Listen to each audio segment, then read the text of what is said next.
Technical view pound sterling 28 September 2020 per jam 11 lewat 26 menit waktu Indonesia bagian Barat. Areal high berada di teritori 1.2773 dan low 1.2750.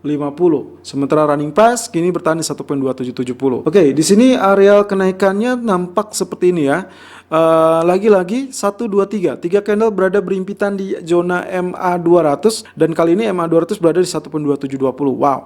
Oke, bertahan di areal tersebut dan perlahan juga mencoba untuk meninggalkan, tapi hati-hati, lagi-lagi persis dengan apa yang terjadi di hari Jumat yang lalu.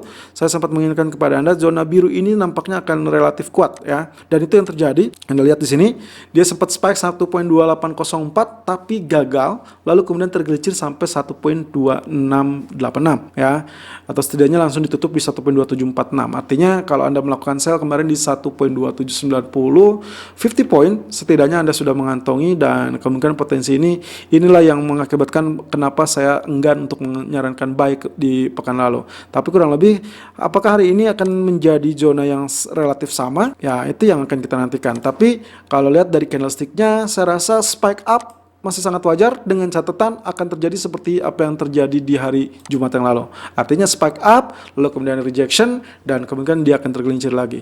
Nah, apalagi hari ini ternyata ada jadwal atau agenda tentang Brexit talk. Ya, kemungkinan potensi ini yang akan kembali memberatkan kalau ternyata di Tenggara tidak ada kesepakatan. Karena bocorannya informasi dari pemimpin Irlandia yang mengatakan bahwa kemungkinan potensinya Inggris ini sudah confirm akan menolak apapun penawaran yang dilakukan oleh Uni Eropa. Kalau itu yang terjadi, maka ini sangat layak untuk terjadi penurunan kembali, bahkan menembus kali ini betul-betul confirm menembus zona MA200, dan besok harinya kemungkinan buka di bawah areal tersebut.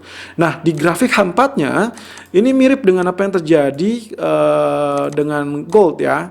Tapi kita lihat ya, potensi pergerakannya seperti ini. Saya agak ragu di sini potensinya, kalau lihat ya 1, 2, 3, berarti kita benar-benar di sini akan terjadi confirm rejection terlebih dahulu. Kenapa? Karena saya asumsikan zona trend channel ini atau trend biru ini trend lainnya masih cukup kuat dan juga berimpitan dengan areal historical price ya. Mirip dengan contoh kasus yang terjadi kemarin sore dari gold, maka dari itu kemungkinan potensi inilah yang membuat potensi penurunan akan terjadi. Jadi sebaiknya bagaimana? Sebaiknya strategi untuk kali ini silakan follow sell ya. Anda lakukan sell karena ini kemungkinan potensi rejectionnya akan relatif lebih dominan. Ditambah lagi alasannya kedua adalah kalau ini misalkan swing low ya, saya anggap ini adalah tren turunnya, lalu kemudian ini adalah tren sideways-nya, berarti kita mendapati pola bearish rectangle, yang artinya lagi penurunan kurang lebih akan mencapai area mirip dengan zona ini. Kalau saya asumsikan inilah panjang dari tiangnya, maka kemungkinan potensi target yang akan tercapai kali ini untuk pola penurunan adalah setinggi atau sesuai dengan area tiang dari rectangle tersebut. Jadi kemungkinan potensinya ya 1.2400 itu adalah target yang maksimal untuk kategori bearish rectangle. Nah, seperti biasa saya selalu menggunakan zonasi ataupun ukuran dari 50%. Kurang lebih yang akan saya dapati adalah di zona 1.2532. Berarti untuk hari ini confirm silakan lakukan sell untuk areal 1.2770 ataupun 1.2780, artinya di areal sekarang, dengan target pertama kurang lebih perkiraan saya di zona tengah ini 1.2716 ataupun 1.2720, lalu kemudian di zona neckline ya, in case ternyata dia terjadi break ataupun tidak terjadi break ya. Stop lossnya gunakan kurang lebih sekitar 50 ataupun 60 poin. Jadi saya asumsikan 1.2838 itu menjadi area resisten yang cukup tangguh. Selalu gunakan stop loss dan manajemen sesuai dengan equity dan strategi trading Anda. Irfan untuk Agrodana.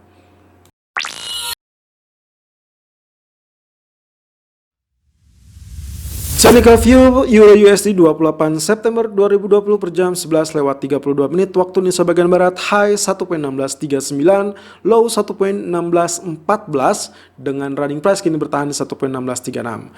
Dan kembali dengan fase penurunan yang lagi-lagi tertahan dengan zonasi biru areal historical price.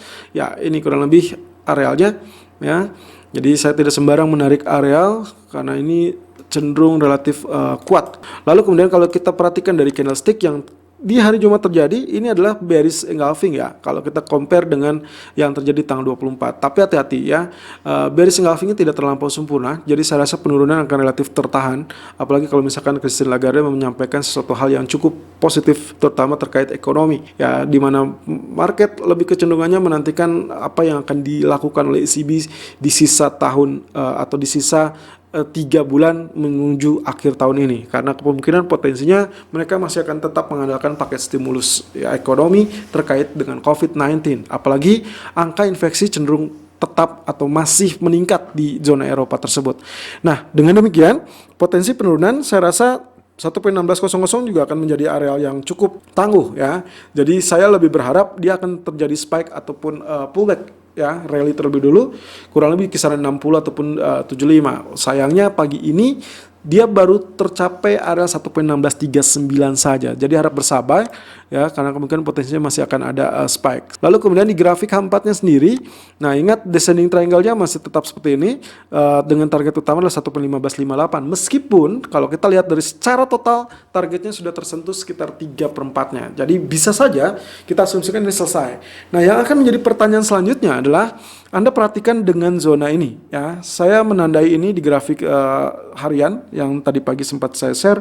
Kurang lebih ini adalah zona yang saya curigai sebagai atau membentuk pola palung seperti double bottom ya. Jadi kalau misalkan ini double bottom, anggap ini bottomnya ya, meskipun tidak terlampau ideal dan ini cenderung relatif lebih pendek, lebih short, maka kemungkinan potensi ini neckline-nya akan berada di kisaran 1.1680. Itulah sebabnya kenapa tadi saya menyarankan sell-nya di zona 1.1660 ataupun 1.1675, dengan catatan ada dua kemungkinan potensinya saat di neckline ini, apakah dia melanjutkan kenaikan ya, artinya breakout dari neckline, atau dia rejection dan akhirnya kembali tertekan bahkan jauh lebih rendah dari area bottom ini.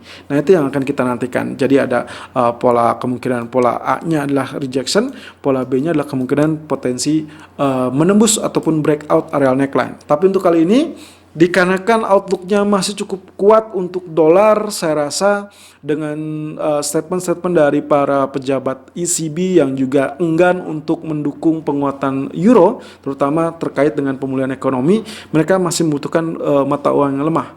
Otomatis dari situ saya berasumsi bahwa kalaupun dia ada spike di area neckline, ya silakan lakukan sell on pullback di kisaran 1.1660 ataupun 1.1675. So pola A yang akan kita incar dengan target pertama 1.1605 dan target kedua kita adalah 1.1560. Ya, kurang lebih hampir genap dari target descending triangle kita. Stop loss berada di zona 1.1735. Selalu gunakan stop loss dan risk management sesuai dengan equity dan strategi trading Anda. Irfan untuk Agrodana.